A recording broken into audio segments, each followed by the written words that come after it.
The 2008 Le Mans Series season has been one of the most breathtaking in the history of the event, drawing to a close mid-September after 5 hotly contested rounds.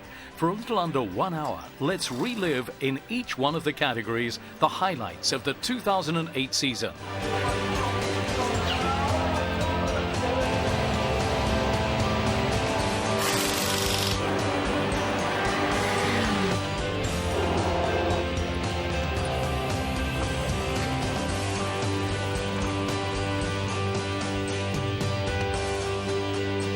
"48 cars are at the start of this race in Barcelona, a dream lineup made of 30 prototypes and 18 GT cars.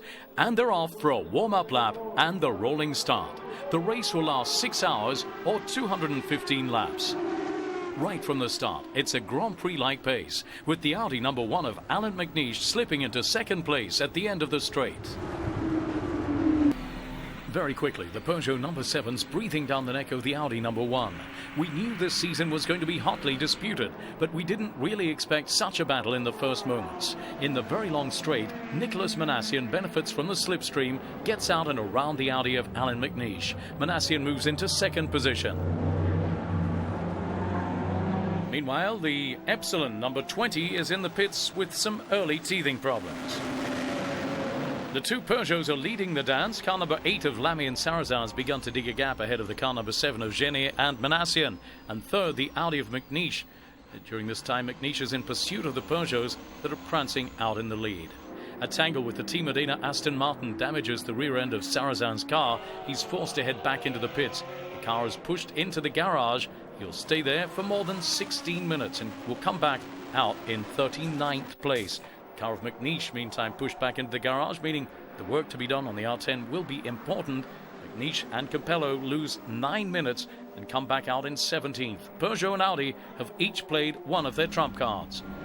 A little later, the 908 of Sarrazin and Lamy in a delicate situation. Attacking the drivers run a lot of risks and mistakes happen. A bad start for the Franco-Portuguese duo. A very sage race, on the other hand, for Vanina X and João Barbosa, who are playing for the places of honor with the Oreca and the other Pescarolos. Pescarolo number 17 of Harold Prima and Christophe Tinso puts in a reasonable race, but doesn't make the sparks fly. Never among the leading positions in the battle, the Pescarolo drivers play the endurance card, here running 7th.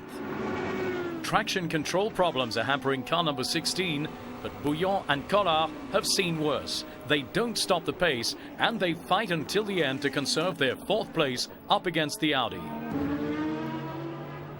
On the other hand, there's no chance of going after the Aston Lola with the V12 power monster. The newcomer in the Le Mans Series is running without any worries. Just an hour from the checkered flag, Muka and Charroux are in 3rd place, but without any hopes of going after the 2 leading diesel cars. It's a difficult start to the year for Campbell, Walter and Hall, who pass almost as much time in the box as on the track in Barcelona. A first race to be forgotten for them. For Epsilon, on the other hand, we find some smiles with their car, even if it isn't scoring points on the home ground. The Audi number 2 have understood that the Peugeot is untouchable. Rockefeller and Prima assure the result at the end of the race for a 2nd place. Last lap of the race, Manassian is less than 2 kilometers from happiness. There's no longer any reason to attack. He's virtually running slow, but with this kind of car, that doesn't really mean slow by normal standards. The trajectories are wide. Nicolas is savoring this important victory. In fact, it's the first time the Peugeot will have beaten the reference in endurance racing, the Audi R10. It's a result that says a lot about the potential of the car, but also about the work realized during the winter by the team of Michel Barge. Peugeot has worked on every aspect: performance, reliability, efficiency in the pits, and it all pays off. In 6 hours, the 908 was untouchable, even for the Audi R10. And it's evident that without the risk of accidents in endurance, the other 908 would have offered a doubleheader for the brand. After Barcelona, it's Monza, another track of the Formula One World Circuit that hosts the 2nd round of the Le Mans Series 2008. A big surprise just minutes from the start when the cars are taking place on the grid. The Audi number 2 breaks down on the track. Brought in on the breakdown truck, it's fallen victim to a fuel line problem in the Tweel section. Luckily, the rules allow for the car to be brought into the pit lane to be repaired. On the other hand, Rockefeller will have to start from the pit lane. It's Merksteijn who's designated to take the start at the wheel of car number 7. We're just a few minutes from the start of this second round of the season in Monza, the Temple of Speed. Stéphane Sarrazin will start in the other Peugeot. Merksteijn keeps the advantage over the second Peugeot in the first braking. Capello is also able to keep his third position, while just behind the Lola Aston Martin of Charouz Racing is pushing hard.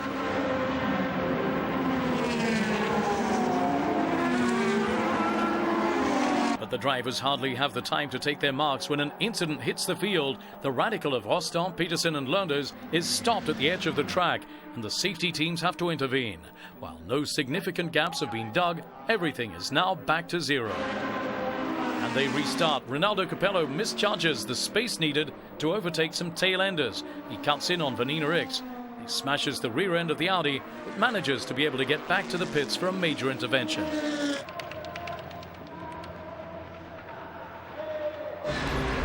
17 minutes. That's the time that will be needed to repair the car of Capello. The Italian will head back out onto the track at the back of the pack. The misadventure costs him 9 laps.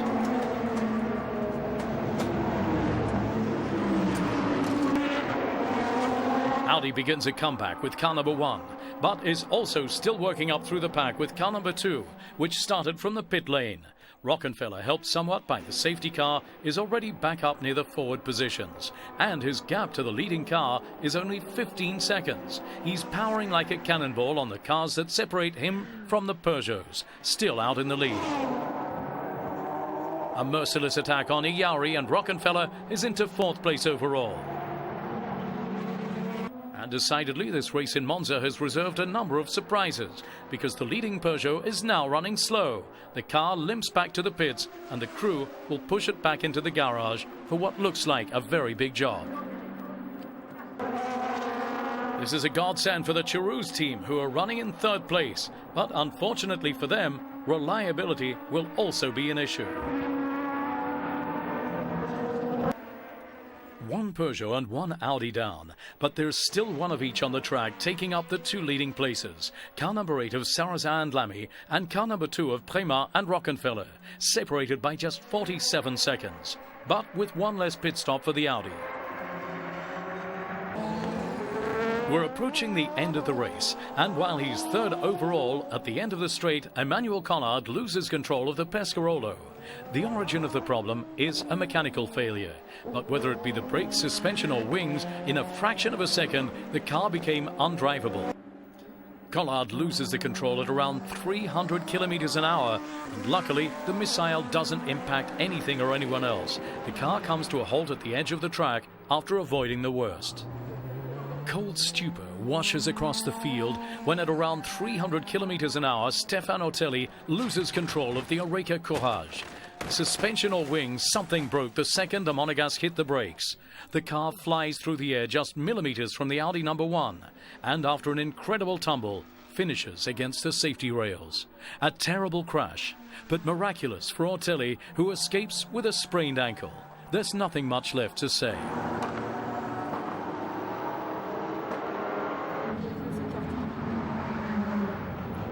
In the lead, the Peugeot number 8 and the Audi number 2 are wheel to wheel.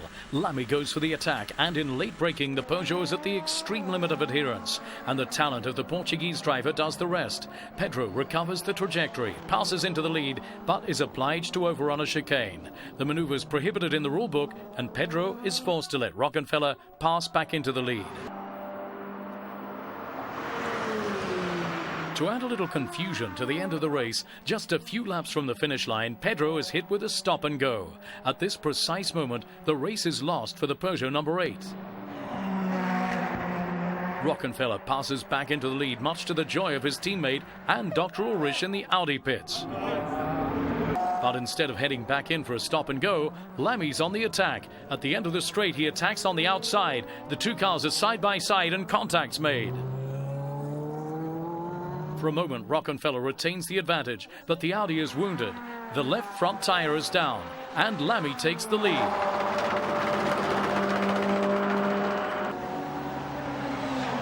Lamy only has to go for a stop and go, and to head towards a new victory. albeit lacking in class. A massive battle for third place between Joanny and Tanso. The Pescarolo attacks the creation on the inside in the straight. Tanso has the intention of forcing his way through. The move's aggressive, still more correct than that of Lamy though. Tanso passes Joanny and heads for a well-deserved podium. We're on board the Peugeot number 8. Pedro Lamy glides to the finish line. And there we have it. Lamy and Sarrazin win the second round of the 2008 Le Mans Series. Not the most sporting of victories, however.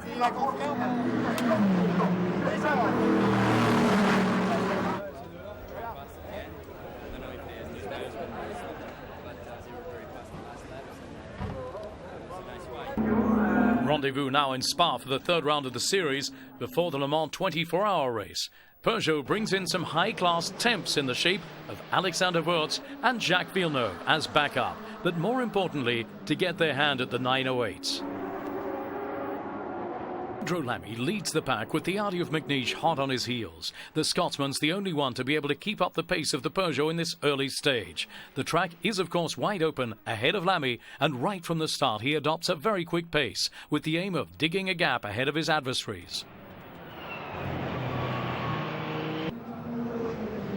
Right from the beginning, the clash is on. In the La Source braking zone, McNish closes the gate. Manassian goes for late braking and locks up the 908. The car goes for a slide and goes straight on. McNish takes a normal line and can breathe easy for a while.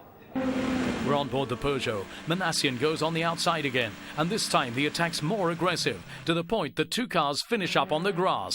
Manassian forces through and takes second place overall.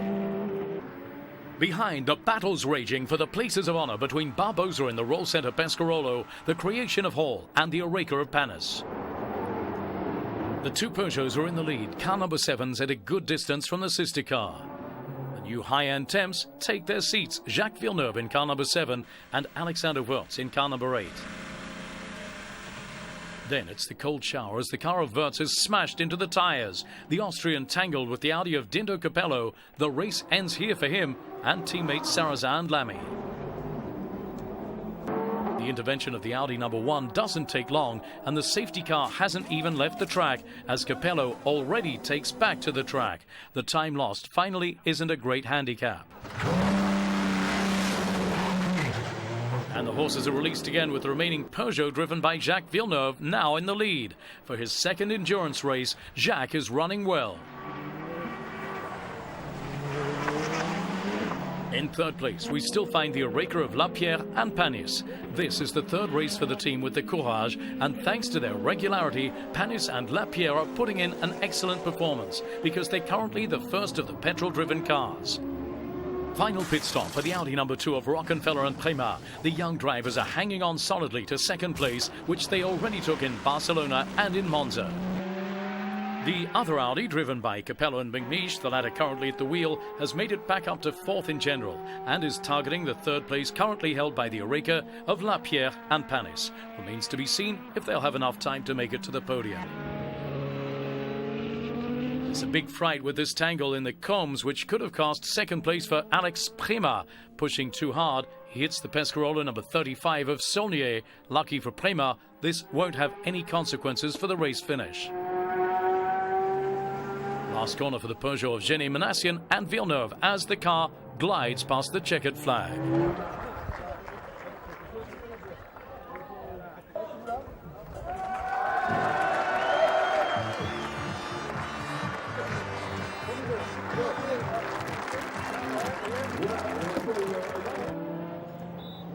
After the 24 hours of Le Mans and the brilliant victory for Audi in the mythical race, the Le Mans Series drivers are back on the track for the revenge, mid-August on the circuit of the Nurburgring.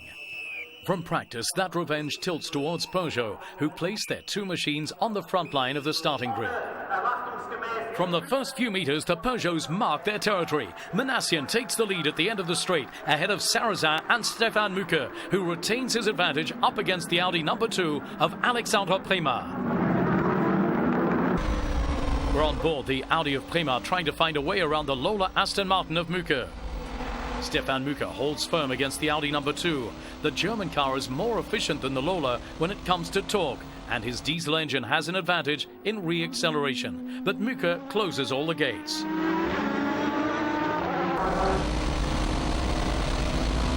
Prima has to try several times before finding the opening at the end of the straight. The Audi driver takes advantage of the slipstream and pops out at the last second, slipping into third position.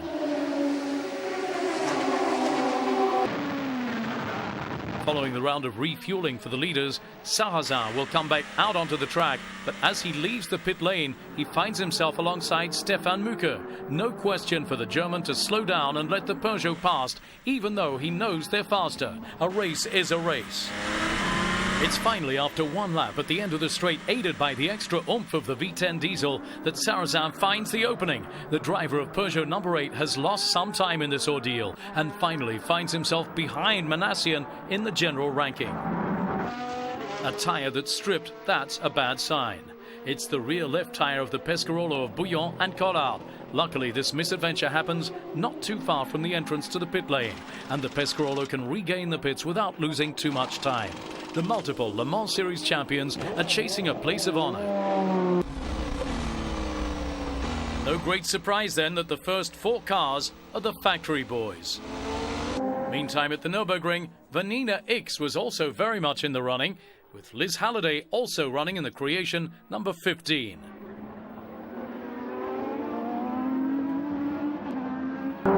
In 6th place overall, we find the Oreca Judd of Ayari, Ortelli and Duval. For his return after the terrible accident in Monza, Stefan Ortelli couldn't have hoped for better. The Monegasque driver has been keeping the pace alongside his teammates. Stefan has lost none of his driving skills, thankfully.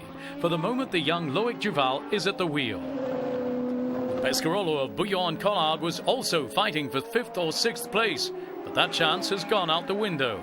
Jean-Christophe Bouillon loses control of the car and ends up in the gravel trap before finally being helped by the marshals. The Peugeot of Lamy and Sarrazin is headed for its 2nd victory this season in the Le Mans Series, and Peugeot towards its first doubleheader of the season.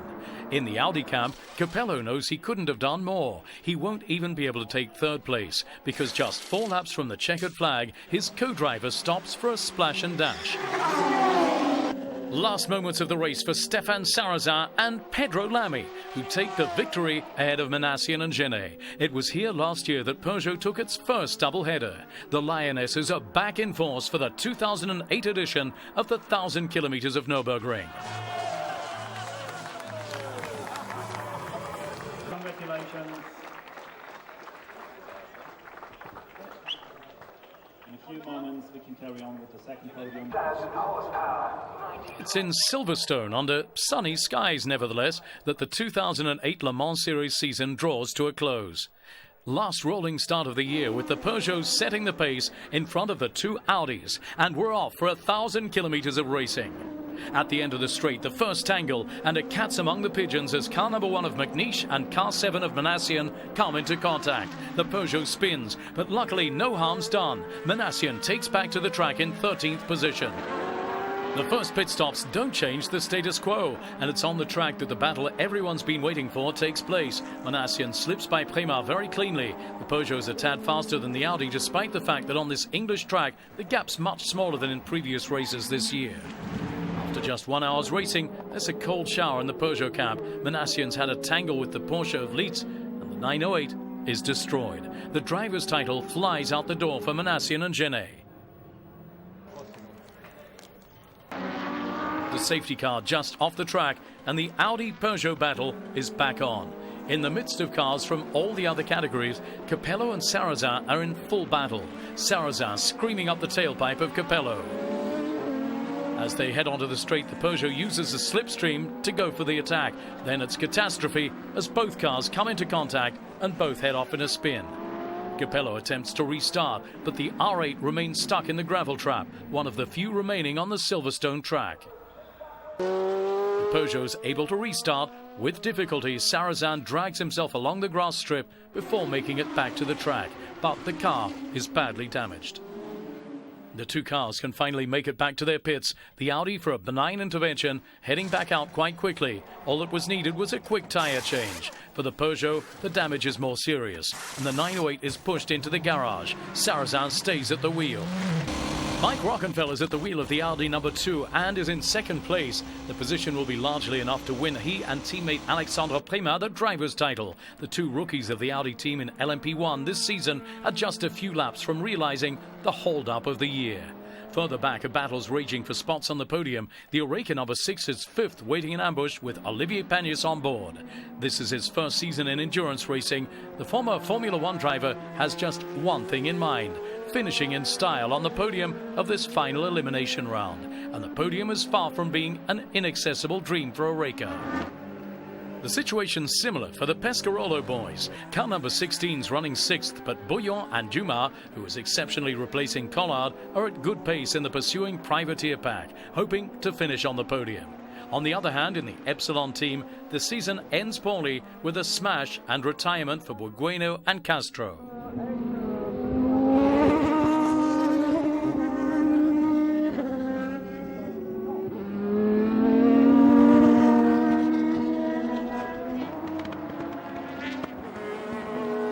The other Epsilon, that of Vallis and Nakano, finishes 12th in this final round of the season.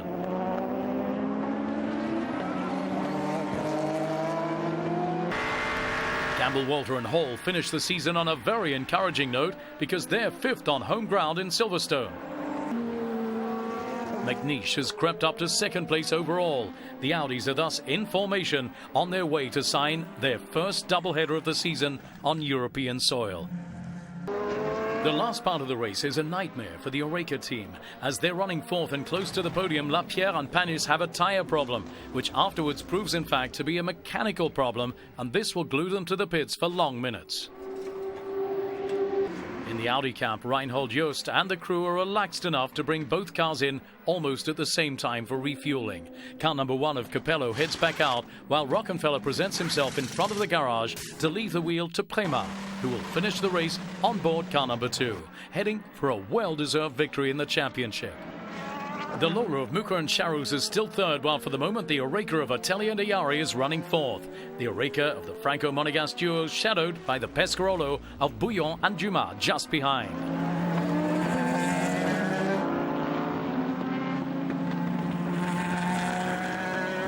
Way back in 20th place, the Peugeot, after a difficult season. This is where we find Sarrazin and Lamy with the finish line approaching. Their mission had been to assure the Manufacturers' Championship, but today just wasn't Peugeot's day up against Audi. Back with car number 2 of Alex Prima still in the lead, but the car has a few hassles with the rear suspension, and it will be impossible to finish the race without fixing the problem. Consequently, Prima heads back into the pits, and Audi number 2 is pushed back into the garage for a repair job that hopefully won't take too long. Thankfully, the stop only lasts 8 minutes, and when he comes back out onto the track, Prima is 4th overall. The Audi is coming back like a rocket, so fast in fact that in the precipitation Prima doesn't notice a yellow flag and the car is hit with a stop and go. In the Audi camp, no one quite knows where the sanctions come from. In the lead, all's well for Dindo Capello and Alan McNeish, who offer themselves their first victory of the year in the Le Mans series. After the success at Le Mans, the least one can say is that they're finishing in style. And there you have it, McNeish and Capello victorious at Silverstone ahead of Mucur and Charus. And for the first time this year, the team of car number 16, Pescarolo, with Dumas and Bouillon in 3rd place. Looking at the final classification, it's Audi, Lola and Pescarolo. And in the final classification for the year, Audi pips Peugeot, car number 2, pips car number 7. The Drivers' Championship, Prima and Rockenfeller in 1st position ahead of Minassian and Genet, and in 3rd, McNeish and Capello.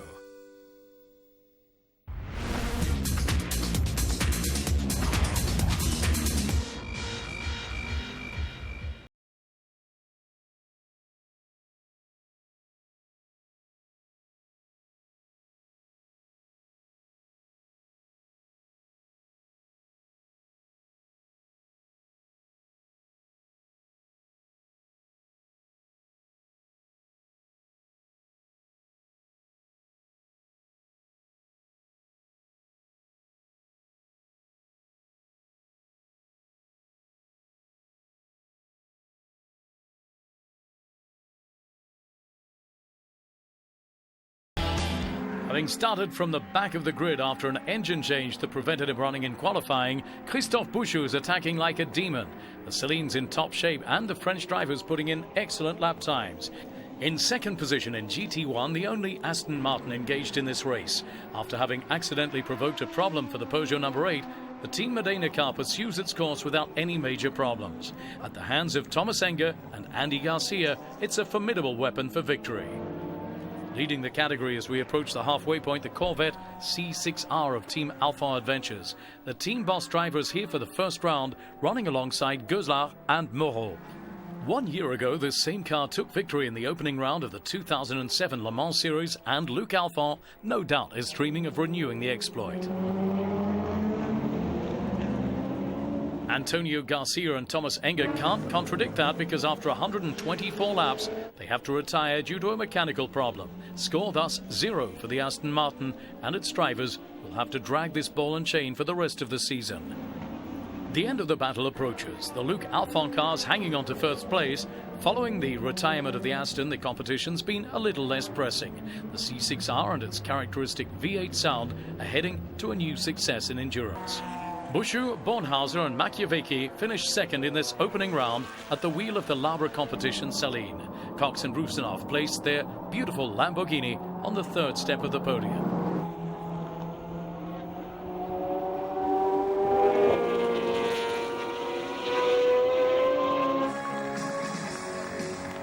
Philippe Pointou es el ganador, el representante del equipo vencedor de Luc Alphand Aventures. We're in Monza for the second race of the year, and the main protagonists of Barcelona are in the leading positions. The Aston Martin of Team Modena is for the moment in the first place in the category, but the Corvette of Luc Alphand Adventures is not far off. With Olivier Barretta replacing Luc Alphand, who's running in the Rally of Tunisia, the team of Goslar, Moreau and Barretta have what it takes to impress their adversaries. Moreau is currently on board the Alphand Adventures Corvette and is in full battle with Enge in the Aston Martin. The two cars are separated by just a handful of seconds. And as in all the other categories, the victories played out on the track, but also in the pits.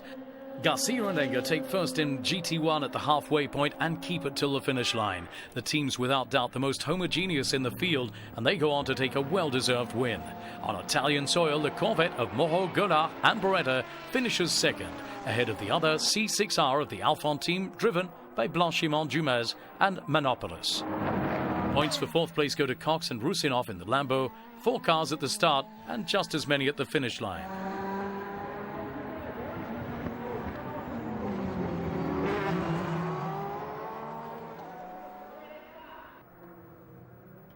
If there's a track that the GT specialists know well, it's that of Spa, where each year the 24-hour race is reserved for touring cars. On this roller coaster, 5 GT1s are at the start.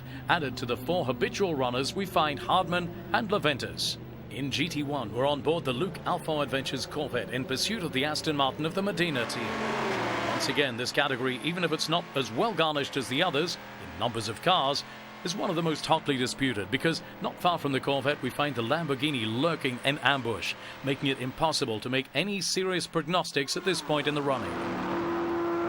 In GT1, there's now a very close battle for victory. After the Modena Aston Martin and the Luc Alphand Corvette, it's the turn of the Lamborghini of Cox and Rusinov. From one race to another, the car's been progressing in efficiency and reliability, so it's not too strange to find the car where it is right now.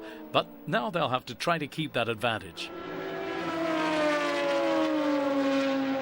Meanwhile, car number 61, the temp of this race, goes for a spin, but will finish the race in 4th place. Moreau, the sprinter of the Luc Alphand team, is at the wheel of the Corvette number 72. He has just one sole task, unseating the Lambo from the lead. Bad news for the Lamborghini of Rusinov. He has to run an entire lap with his bonnet blocking his vision following an accident in La Source. Not a very comfortable situation.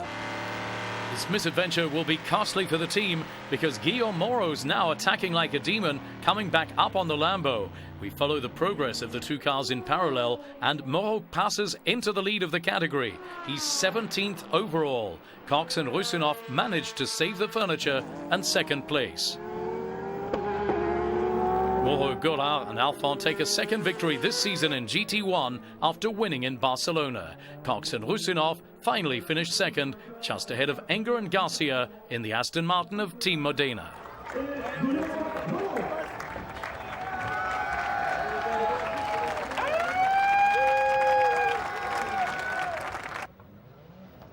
The fourth round of the season in the Nurburgring will be catastrophic for the GT1 category. From the 4 cars at the start, only 2 will make it to the finish. There's an alert for the Corvette of Guillaume Moreau. A tyre strips its thread and he limps back to the pits. He'll be able to get back into the running without losing too much time. It's the car of Thomas Enger and Antonio Garcia which is currently in the lead, taking advantage of the problems of car number 72 to widen the gap. Even if there are only 4 cars running in GT1, the category's very well balanced. And since the start of the season, we've seen some tough battles in GT, and this race is no exception. We're back with Team Alphand, where this time it's car number 73 that's in trouble with the rear suspension damage. For Beretta and Polycar, the race at the Nürburgring ends here. The problems of the Alphand team are much welcomed by Team Modena. Behind in the championship, Garcia and Enger have no other choice than to win GT1 here at the Nürburgring, and the Czech-Spanish duo is right on track. They dominate the category with a serious lead over second. Second position in GT1 is held by the Lamborghini of Cox and Rusinov. Beautiful Italian car is a little off the pace of the Aston Martin and Corvette, but with a driver like Peter Cox at the wheel, the team can hope for the best. The Corvette 72 of Alphand, Moreau and Gollard is in the pits with a fuel leak. It's bad news for the team, who have to finish at all costs and score points to keep Enger and Garcia at bay in the championship. The mechanics finally repair the leak and car 72 heads back out, far from the leaders, but still third in GT1. The finish will smile on the Alphand team as Cox and Rusinov are out of the running. A broken universal joint leaves the car stuck on the side of the track and out of the running. A shame, as second place looked like being theirs. As a result of the Lambo dropping out, Luc Alphand, Patrice Gollard and Guillaume Moreau thus move up a notch into second place in GT1, meaning they only will lose 2 points in the championship and thus stay on course for the number 1 position. Enger and Garcia no longer have any serious adversaries and can take it easy right up to the end. They'll still have to be careful not to drop their guard, which can happen when the pressure's off, although that's not their style. And trophies to Antonio Garcia and Thomas Enger, and as well for the Team Modena itself. For the final round in Silverstone, Andy Garcia and Thomas Enger have no choice if they want to take the title. They'll have to win here and hope that the Corvette of Luc Alphand retires. For the moment, the contract is only half done. As while Enger's leading, our friends Gollard and Moreau in the Corvette are running third in GT1. For Garcia and Enger, the race runs like a dream without any problems, and they keep the lead throughout the race. They're the strongest at Silverstone, and no one can touch them, whether it be Cox and Rusinov, who nevertheless put in a superb race that takes them to second step on the podium, or Moreau and Gollard without Alphand, who's off on a rally raid and who will finish third. The Corvette and its 2 drivers take the championship after a solid season. They may not have been the fastest up against Enger and Garcia in the Modena Aston Martin, but they were the most regular, and that's how endurance races are won. Audi would certainly agree.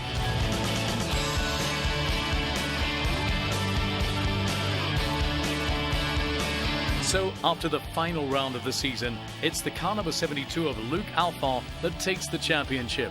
Car number 59, the Modena, is second, and the Lamborghini of IPB Spartak Racing third.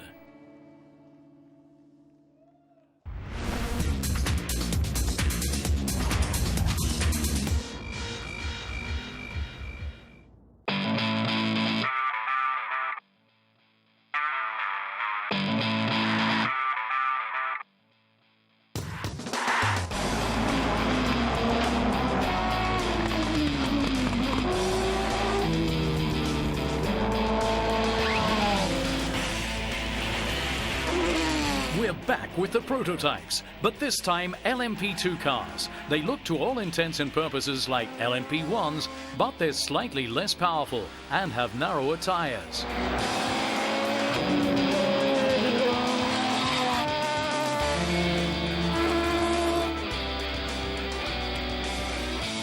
This year, the Porsche RS Spider came onto the scene in the Le Mans series in Europe.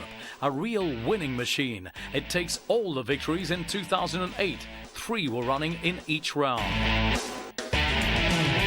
From the very first race in Barcelona, the Porsches are running hot. The car of Casper Elgaard's leading from Jos Verstappen.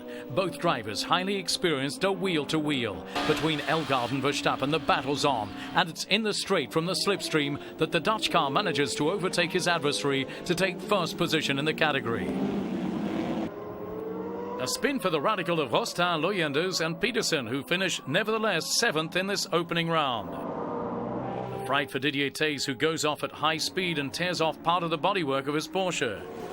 Elgaard and Nielsen won't be spared from technical hassles in Barcelona. A heavy intervention glues them to the pits for minutes, but they'll still finish on the podium. For the title holders, Erdos and Newton, it's evident that the crown will be difficult to defend this year. With their ever-valiant Lola MG, they'll finish 4th in Barcelona, but far from the Porsches. And as we approach the end of this first race of the season, Verstappen and Van Merksteijn will be taking the victory. Jos the boss is untouchable. Great potential also for the Lola Jart of the Speedy Racing team, not to be embarrassed by a second place, as 2 other formidable Porsche Spiders were on the starting grid. Well driven, well prepared, this car will animate the LMP2 category this season. That's now evident. So it's Verstappen and Van Merksteijn taking victory ahead of the Lola, Balici, Zakia and Pompidou. Then we find the Porsche of Elgaard and Nielsen.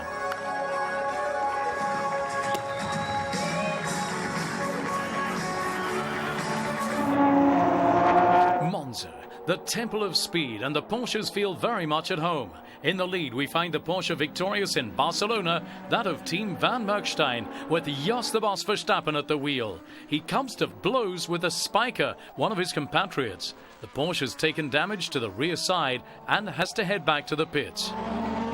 Following the misadventure, it's another Porsche Spider that takes the lead, that of Elgaard and Nielsen. The WR, meantime, of the Cellini family retires at Monza after a difficult race.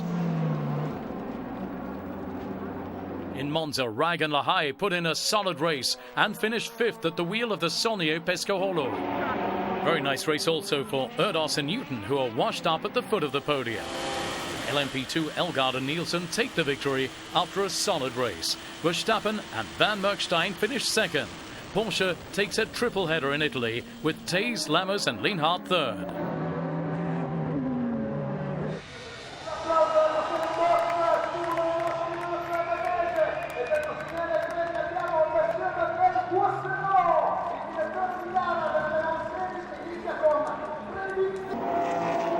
At Spa-Francorchamps, it's a case of déjà vu. Jos Verstappen is running first in LMP2 with his Porsche Spider.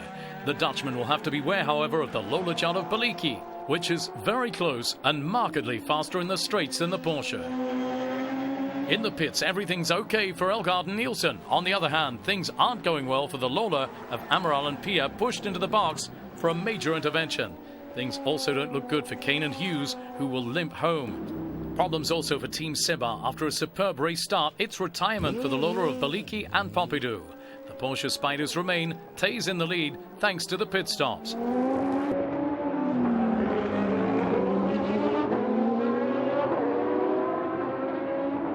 Further back we find the Zytek of Ogier and Gosselin and the local lad Schreuden, who finishes 5th at Spa. At the end of the Spa race, we see a confrontation between the Porsches, car number 27 of Team Lister and car number 34 of the Van Merksteijn team. In LMP2, the final victory goes yet again to Verstappen and Van Merksteijn, who drove a very solid race. On home ground, Theys and Lammers finally inherit 2nd place. To complete the podium, the 3rd Porsche of LMP2, that of Elgaard and Nielsen, a 2nd triple header for the cars from Stuttgart this season in the Le Mans series.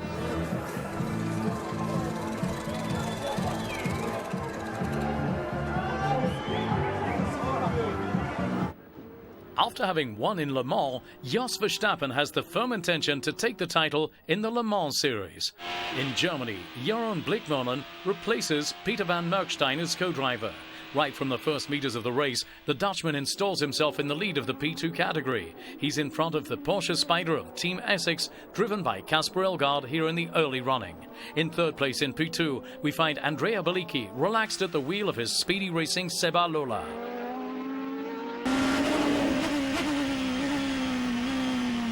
At halfway point, no problems for Verstappen and Bleekemolen. The RS Spider's running like a clock, and the two Dutch drivers are stinting without the slightest problem. After a sixth place in Monza, De Portalis and Noda have no luck here as they run into mechanical problems. Pia and Amaral put in an excellent performance in the Nurburgring, offering themselves fifth place in LMP2. For some time targeting second place, the end of the race is a nightmare for Lammers, Tays and Lienhart. They have a brake fluid problem and the car has to be pushed back into the box for a surgical intervention. Hassles for car number 27 go to the benefit of the Pescarolo of Team Saulnier, driven by Raig and Lahaye. They're currently running second in P2 with the intention of staying there. But for that, they'll have to be aware of the Porsche number 31 of Elgaard and Nielsen that's back on the scene.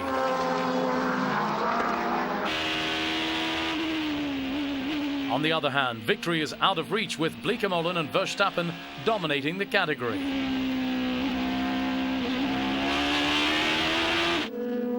The victory for Verstappen and Bleekemolen was destined from the start in LMP2, and Jos Verstappen is henceforth 2008 champion of the category. 3 wins and a second place in 4 races. Hard to do better for the brand new LMP2 champion.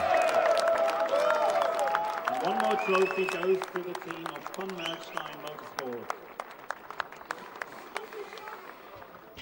Thank you very much. There's nothing left to prove for Verstappen in Silverstone. Nevertheless, he signs his 5th pole position of the year. In the race, Jos the Boss is prancing out in the lead. As from the start of the season, the Dutchman is a notch above his adversaries in LMP2. The closest of the pretenders is for the moment Xavier Pompidou, who yet again is in excellent form at the wheel of the Seba Racing Lola. Third in LMP2 is Casper Elgaard in the Porsche Spider, number 31. Find Olivier Pla in the Saulnier Pescarolo. In Silverstone, Raig and Lahaye, aiming for second place in the championship, finished 10th here and won't reach their coveted objective. Ray Malek's boys are here with a facelift, having put a roof on the car. Most of the mechanical parts, however, remain the same. Casper Elgaard's in difficulty. The Essex Porsche is at a snail's pace on the track, and with good cause, he's missing a front wheel.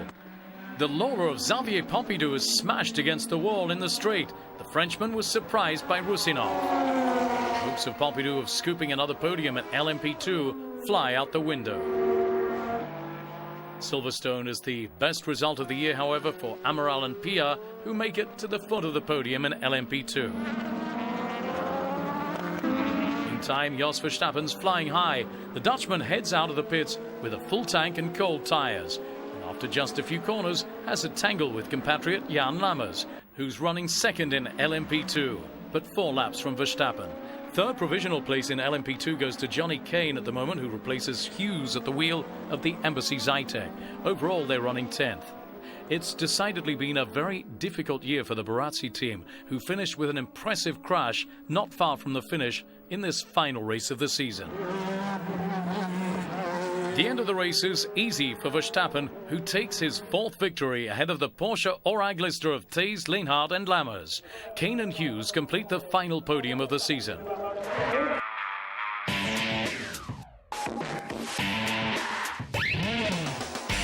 Van Merksteijn dominate the season ahead of Team Essex and Horag Racing. Verstappen beating Van Merksteijn in the championship, who was absent for 1 race.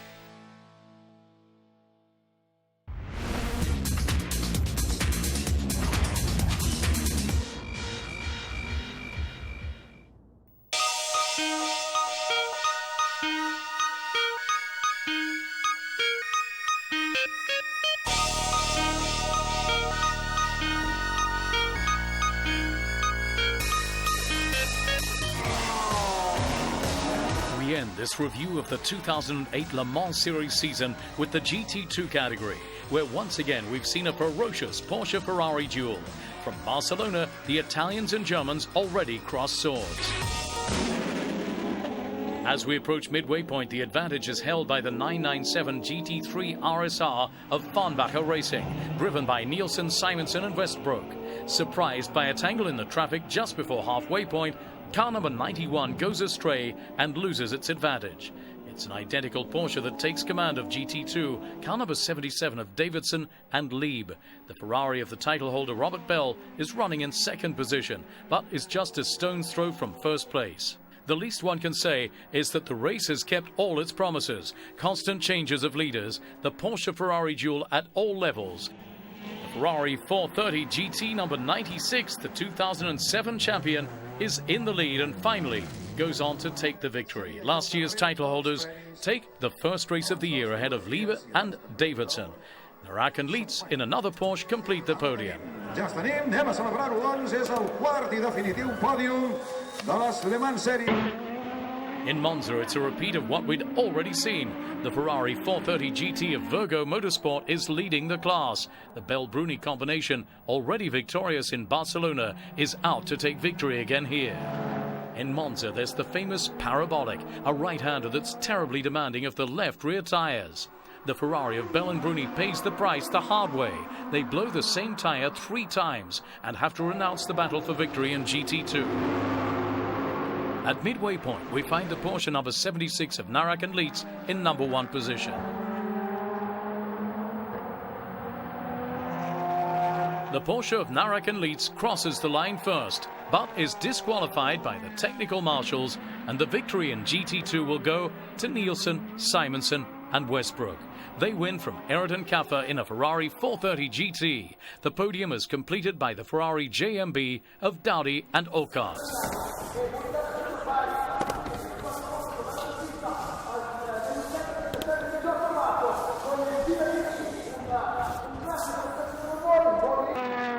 At Spa, the most spectacular track in the world, in GT2 the battle for victory is again very close. As we approach the 2-hour mark, it's the title holders Ferrari, that of Virgo Motorsport, in the lead.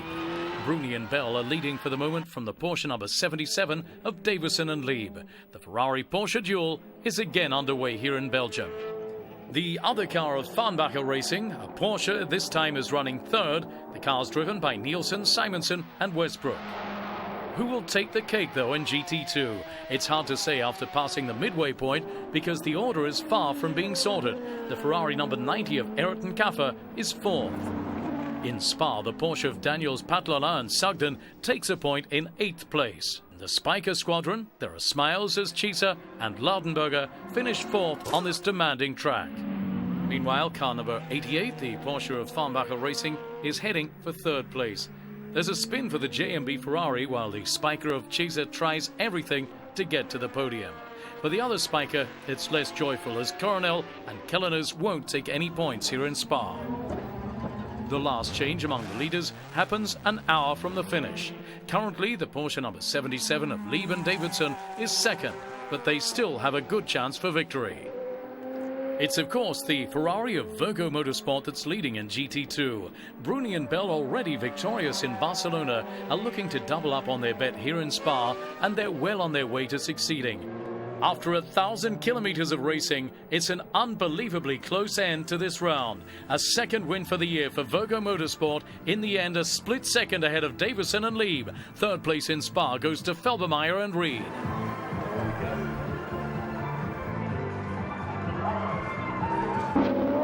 At Nurburgring, it looks like being a very close fight. In the early stages, there are several changes to the lead. Firstly, with the Porsche of Mark Lieb in 1st place.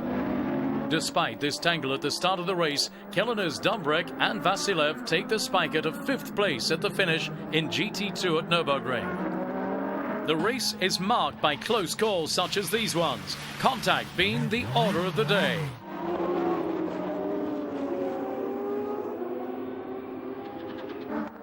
Gian-Maria Bruni, who started from the pit lane, is back in the fight for victory in the category.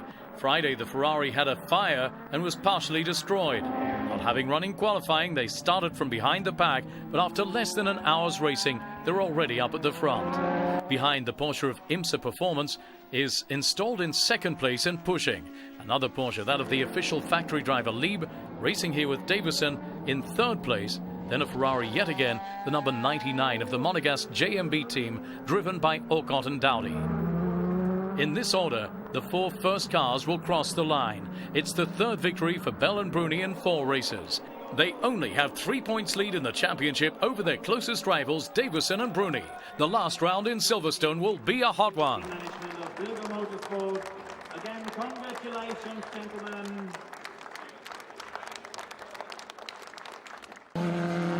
In Silverstone, Bell sets the tone, taking pole position and starts in the lead. Bell, who here is running with Jamie Mello as Gianmaria Bruni, couldn't make it to Silverstone. Unfortunately, Lietz and Narak, caught up in an accident with Manassian, can't play for 3rd place in the championship that they originally had their eye on. At Silverstone, Eret Beltoise and Cafar take their Ferrari to the 3rd step on the podium. The Spiker, number 85, on the other hand, has to be content with 4th place. And this despite the spectacular tangle with the JMB Ferrari. As they cross the line for the last time of the season, Bell yet again wins, this time in the company of Mello, and he retains his title in GT2. On the podium of this final race of the season, Lieb and Davison come in 2nd, which is also their final position in the championship. 3rd place goes to Eret and Cafar.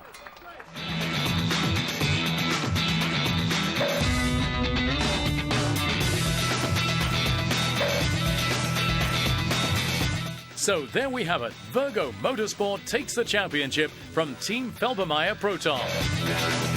In the Drivers' Championship, it's Bell from Lieb and Davison.